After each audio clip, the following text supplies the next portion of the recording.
He is here to control the storm. Everyone there doesn't get what the Sea Dragon King is trying to say. He explains that the storm suddenly appeared out of nowhere. So he came to look for its cause, and that lady lying over there, their sick co-worker, must have used the sorcery of the storm. She is an ordinary woman without even a trace of cultivation. He wonders how she could wield such overwhelming power. Additionally, she's not even doing it consciously. This situation is very strange. Seioong tells the Sea Dragon King that they are also very confused as to what is happening here. They have not been in this place for long. Yet one after another, powerful people like him appear and take away his companions. The Sea Dragon King burst into laughter. So what they're trying to say is that amongst their colleagues, there were a few with extraordinary potential. And then, as if prearranged, powerful cultivators showed up and took them away. And now here he is, also conveniently appearing in front of their sick companion. He asks them if they know where they are right now. This place is known as the Ascension part. It's a key gateway that leads to the upper realm. And in just a few months, a dimensional rift called the Ascension Gate will open right around here. This phenomenon happens once every 1,000 years. Countless high-level cultivators and spiritual beasts would have already begun gathering around the path to ascension to ascend to the upper realm. So, isn't it quite likely that cultivators like himself would appear near them? Everyone finally understands the situation they are in. Director Kim explains that the cultivators said they were taking their colleagues to join their sects. If they're ascending to the upper room, how can their colleagues join the cultivators? The Sea Dragon King tries to explain it better since it might be hard for mortals like them to understand. He takes out a bottle, just like the one the Golden Cultivator had, and explains that there is a technique amongst cultivators used to shrink large objects and store them inside magical tools like this bottle. The cultivators have stored the sects inside items like these. Their goal is to ascend to the upper realm along with their entire sect when the Ascension Gate opens. In fact, the Sea Dragon King, too, has packed one of the undersea castles of his Sea Dragon clan inside this very item, and in it, 1,800 sea dragons lie dormant. Seioong and Director Kim are shocked by this fact. The Sea Dragon King gets close to the sick co-worker and examines her. Her situation is peculiar and intriguing. If she were to join the Sea Dragon clan, she could become something extraordinary. Director Kim tries to stop the Sea Dragon King from taking the co-worker, Miss O, but a strong force brings him down to his knees. The force is so powerful that his eyes seem to be popping out of his head. The Sea Dragon King explains that he will be taking her away. He will give her his blood and accept her as his kin. That would be what's best for everyone. Also, one more piece of advice: they shouldn't casually ask high-level cultivators questions. Bro, who even cares about what he is saying right now? They're suffering under his pressure to be worried about what he is saying right now. The Sea Dragon King told them that he answered their questions because he's generous, but most cultivators would have killed them for the mere act of asking a question. The Sea Dragon King transforms into a dragon and flies away with the woman. The next day, the last female there starts to freak out after recalling how their other co-workers were all kidnapped. The immortals and dragons abducted their colleagues. Seioong walks over to her to comfort her, and she tells him not to be taken also. If he is taken too, she won't be able to survive in this forest alone. Seioong sadly looks at her cause. He knows that their time together is over. The girl suddenly starts getting several headaches, and she releases a massive aura that sends shockwaves throughout the forest. She tells everyone that something is coming, and some seconds later, an old man on a beast appears. The old geezer wonders how mere mortals got onto the path to ascension. He then realizes that when the Ascension Gate is about to open, the surrounding space becomes unstable. They must have been caught in a spatial storm. He gets closer to them and asks, who was the one who just emitted that massive consciousness? That was such a powerful presence that he thought a sage from the upper realm had descended. Was it that girl? Director Kim asks who the old geezer is. Manager Kim is their colleague. What's with everyone in this story having the same name? Are they all siblings or something? The old geezer gets annoyed that a mere mortal dares to ask him a question and uses his power to throw Director Kim away. But Seioong is there to catch him. After all, he He can't let his ticket to a better life get hurt or worse. Both of them fall a few meters away, and Director Kim thanks Seo for helping him. Director Kim then gets worried after noticing that Seo's back is hurt badly. The old geezer holds Manager Kim by the cheek and asks to take her in. She doesn't have any spiritual root, but he can awaken it for her with his power. He wonders what would happen if such a strange consciousness evolved into a cultivator's divine consciousness. The scared woman tries to call for help from Manager Seo. The old geezer is upset that she is still clinging to her worldly attachments, even after he offered to take her in. He then uses his power to strangle Seo and Director Kim. The old geezer plans to sever those worldly ties for her, himself. But Manager Kim promises to do anything he wants if he just spares them. He makes her promise to forget all her worldly ties, and she agrees to his request. So he releases them, and to make sure that she doesn't remain attached to them, he'll return them to a mortal nation nearby. He opens up a portal behind them, and he plans to randomly scatter them through a dimension rift. Not even he knows where they'll land. The portal begins to suck Director Kim and Manager Seo into it. Seo trying to grab the herbs I had gathered before being sucked into the portal. And that was the last time he ever saw Manager Kim. Director Kim and Manager Seo wake up in an alley. Seo is confused as where they are in his previous life. He didn't fall into a place like this, so that a mortal was telling the truth. Where they land is random. Though this path feels familiar for some reason, he suddenly remembers. This is the place he once lived in, the capital of Manhwa, Seioong City. Director Kim and Seo seem to be in a town that looks like those from other cultivation novels. Director Kim tells Seo that he can't keep up with what's going on anymore. Seo also feels the same way. Director Kim, who is if all of this were just a dream. But unfortunately, it's not. Now it's just left with the two of them. He guesses that he should be relieved that they weren't taken by those monsters. But Seo thinks otherwise because only he knows the struggle they will go through in the mortal realm. He may have regressed, but in his past life, he was nothing but a powerless herb gatherer. He tells Director Kim that they can't stay in this alleyway forever. Why don't they get out of here? He agrees with Seo. When they finally step into the streets, they notice that the inhabitants seem to be looking at them and saying things in their local language. Director Kim tells Seo that the language the people are speaking sounds like Chinese, and he also wonders why they are whispering while looking at them. Seo tells him that the people are saying that the clothes they're wearing look funny. Director Kim looked shocked for a moment, and Seo tells him that he knows a bit of Chinese. Director Kim is happy that that is the case, but he's also worried about Seo's back, which was badly wounded. Seo lied about the inhabitants speaking in Chinese. Other than the fact that they use the same characters, it sounds completely different. In his past life, he had to endure mockery from beggars for 2 months just to learn the basics of the language. But since he regressed with all his memories from his previous life, there's no need for that. He tells Manager Kim that they need to get some new clothes, but Manager Kim feels like that might be difficult since the people here might not accept their type of money.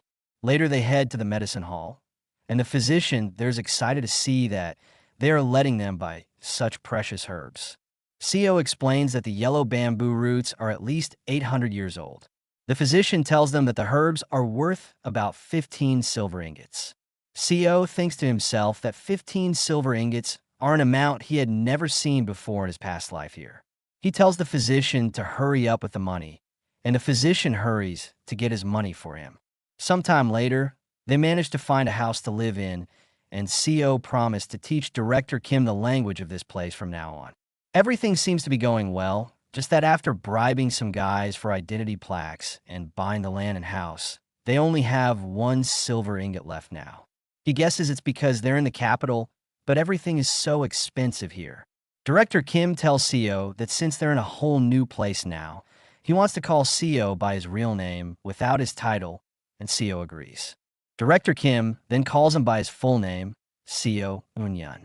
At nighttime, Seo explains to Director Kim that the reason he was able to get all this money was because he sold the herbs they bought from the ascension path, so they won't have a source of income if they run out of herbs, so they need to figure out a way to bring money in. Director Kim tells CEO that they can use the silver they'll get from selling the rest of these herbs to start a business. CEO knows that with all the money they can get from this, as well as Director Kim's skill set from having been a director in a mid-sized company, they should be able to make a living. But that's not enough, since he has regressed. Why doesn't he dream bigger? Director Kim Young-hoon is a martial arts genius. After reading some third-rate martial arts books sold on the streets, he became a martial master in just a few months. Once he learned the more advanced techniques, he became one of the most powerful martial artists in the Jianghu. But what if he were to learn advanced martial arts from the start? He might be able to shift forward the birth of the greatest swordsman in the Jianghu by at least 30 years. If that is the case, then CEO is going to benefit as much as he can while working for him. CEO tells Director Kim that this is Murim, a world of martial arts. Who knows when the gangs of the Jianghu might come for them if they set up a business? Shouldn't they at least learn a bit of self-defense? Director Kim gets excited that he might get to learn martial arts, but he knows that they don't teach people outside the sects their martial arts. So he wonders how they can learn it. CEO is not surprised that a well-known Murim novel nerd. He knew Director Kim would be interested. In this city, there are 7 famous sections. Among those, the demon-slaying sect, the self-binding temple, the suppressing birdhouse, and the 7 mystery sect are on the orthodox side of the Jianghu, whereas the Wolf Fang Gang, the Dark Knight Association, and the dragon-fighting stronghold are considered unorthodox. The people call them the 4 stars and the 3 demons. The demon-slaying sect mainly learns sword and blade techniques. The self-binding temple is a Buddhist sect, while the suppressing birdhouse is like the house sect. They treat intel. The 7 mysteries sect has a very long history. They learn all kinds of martial arts. On the other hand, there isn't much information known about the 3 demons. It is said that they are proficient in stealth techniques and sorcery. They do a lot of legal things. CEO asks Director Kim which sect he likes the best. The director chooses the demon-slaying sect. His reasoning is that he believes that a martial artist should wield a sword and a man should learn blade techniques. CEO thinks that this is fitting for the man who was called the best swordsman in his past life. But still, he wonders how Director Kim knows all this. He responds that he was eavesdropping on some martial artists talking earlier. 3 months later, they visit one of the sects, the demon-slaying sect, whose uniforms look like Goku's own from the anime, Dragon Ball. They're stopped by a bald, masculine martial artist. CEO tells the bald, masculine martial artist that he and his older brother heard about how famous the demon-slaying sect is and came here wishing to learn martial arts.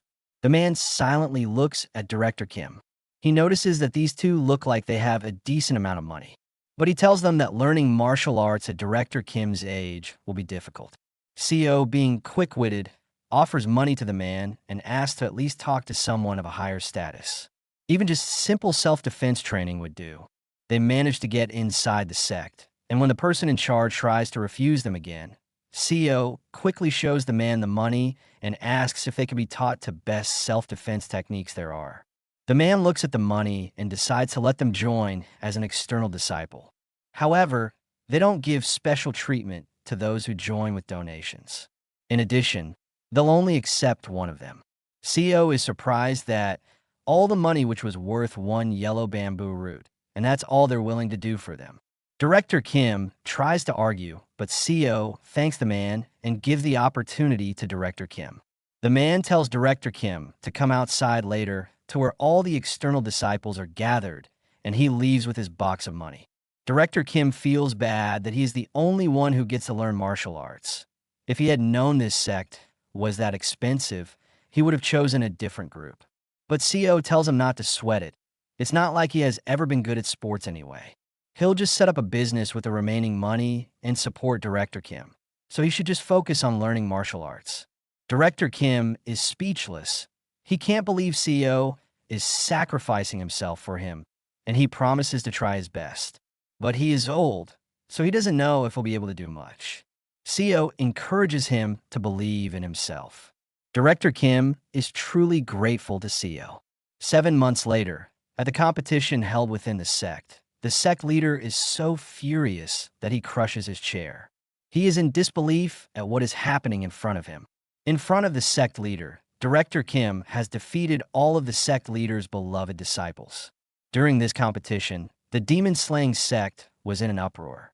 To master martial art means to understand the true meaning that the martial arts hold and physically attune to it. A third-rate warrior who understands the meaning of martial arts can become a second-rate warrior if they merge it into their own understanding.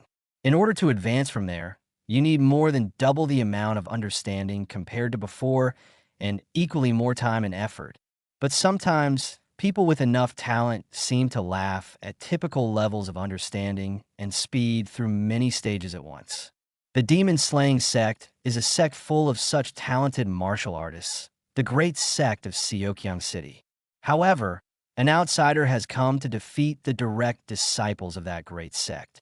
Within 7 months, Director Kim became a first-rate warrior who had mastered the absolute dragon saber technique of the demon-slaying sect. The entire sect is shocked, and the sect leader thanked from Director Kim to reach first-rate with just half a year of learning martial arts. The level of first-rate is a stage only attainable with the collaborative efforts of many skilled martial artists. On top of that, he is an outsider learning in their sect. To others, it would seem that their tradition has knelt to that one man. The sect leader orders that Director Kim be captured immediately. Sometime later, in a building within the sect, Seioong is thinking that because an outsider gained the skills befitting an elder of a sect within 7 months, the sect is in Chow. In such a ridiculous situation, Director Kim was imprisoned in his quarters, suspected of being a spy of another sect. However, Seioong doesn't know why he was also considered a suspect when he doesn't even know martial arts.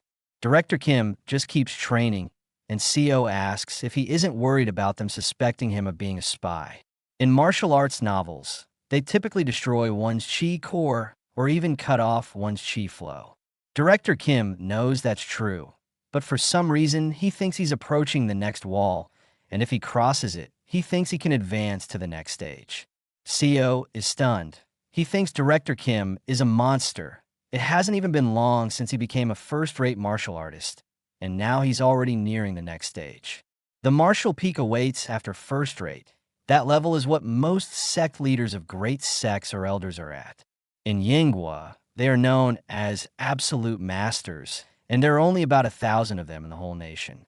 The martial arts work never mentions the stage after that, so martial peak is essentially the last stage one can attain by learning martial arts. Seioong thinks his assumptions were wrong.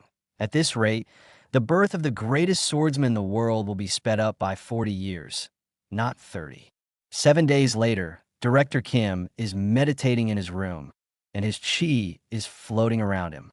Seioong is amazed at the flowers of chi that only appear to peak martial artists. 3 flowers gather at the summit. Director Kim gets up on his feet and informs Seioong that he has crossed the barrier. He is not so scared of that demon-slaying sect leader anymore. He is excited and tells Director Kim that his talents far exceed his imagination. Director Kim is also impressed by himself. He never knew he'd have such talent. Maybe this was why he always loved martial arts novels as a kid. Suddenly, a group of martial artists enters their room with an order from the sect leader to destroy the chi core of the spy, who dares to steal the martial arts of the demon-slaying sect. Director Kim angrily stares at them. Seioong tries to explain that he is not a spy, but he is punched in the face to be silent. The sect members heard the two of them speaking in a code-like language, but before they could be restrained, Director Kim drew out his sword and sliced the hand of one of the sect members. The guy screams in pain, and the rest are shocked. Before any of them could deliver an attack on Director Kim, he quickly slices their hands. The sect members flee from there, shouting that he is a peak-level martial artist, and the sect leader should be informed. Director Kim tells Seioong that he intends to visit other sects and train. So what will he do? Seioong plans to accompany Director Kim, and he asks that they go to the acclaimed unorthodox sect, the Dragon Fighting Stronghold. Finally, the work bro put in is finally paying off. Director Kim tells Seioong to head to the place, where he will end the pursuit of the demon-slaying sect's elders and leader, and meet him there. Sometime later, at the peak of a mountain, Director Kim, who is waiting for Seioong, asks him, "What took you so long?" Seioong says the director is just too fast and also notices the blood on the director's blade. Seioong thinks that Director Kim used to call out his violence until recently. Even if it was to survive, this world has changed them into something else. Honestly, it'd be great if they could return, not to this martial arts world, but to everyday life on Earth. If he were to regress, he wishes he could just return to Earth.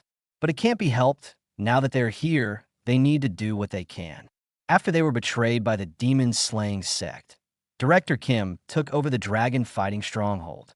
2 years after that, he toured each region of Yanghua to defeat various sects, and in the 3rd year, he finally managed to destroy the emblems of every sect. He was known as the greatest martial artist under the heavens, and he used that fame to unite the sects, forming the Martial Alliance. 7 years later, Director Kim and Seioong were as close as brothers, ignoring the gap in their ages. He created a martial art specifically suited for me. Director Kim gives Seioong a book that contains a technique called the Severing Mountain Sword. He named it that, hoping Seioong would inherit its meaning of will that would even cut down mountains. If Seioong masters the Severing Mountain Sword, he will be able to reach Martial Peak. Seioong thinks that not only that, but the Dragon Vein Chi method was created alongside it. This is true first-rate martial arts, different from any second or third-rate martial arts. If there was a problem, it was Seioong himself. The director noticed that he really has no talent. His talent was absolutely terrible. Even though the best martial artist under the heavens created a martial arts suited for him and taught him one-on-one, he barely made it to 3rd rate after an entire year. I guess it can't be helped. He does have some talent in medicine at least. People are talented in different areas. One day after the decade had passed, Seioong witnessed something incredible. Director Kim was meditating again, but this time he had 5-flower chi. Seioong witnessed the level he'd only heard of in legends. 5 energies converge at the origin. Suddenly, Director Kim's body starts going through a transformation, and his body starts to age backwards. He becomes younger right in front of Seioong's eyes. Seioong is surprised to see Director Kim's new appearance. He has undergone skeletal restructuring. Drop a like for this video, subscribe to this channel for more updates and the continuation of this story when new chapters drop, and turn on the notifications. Thanks for watching.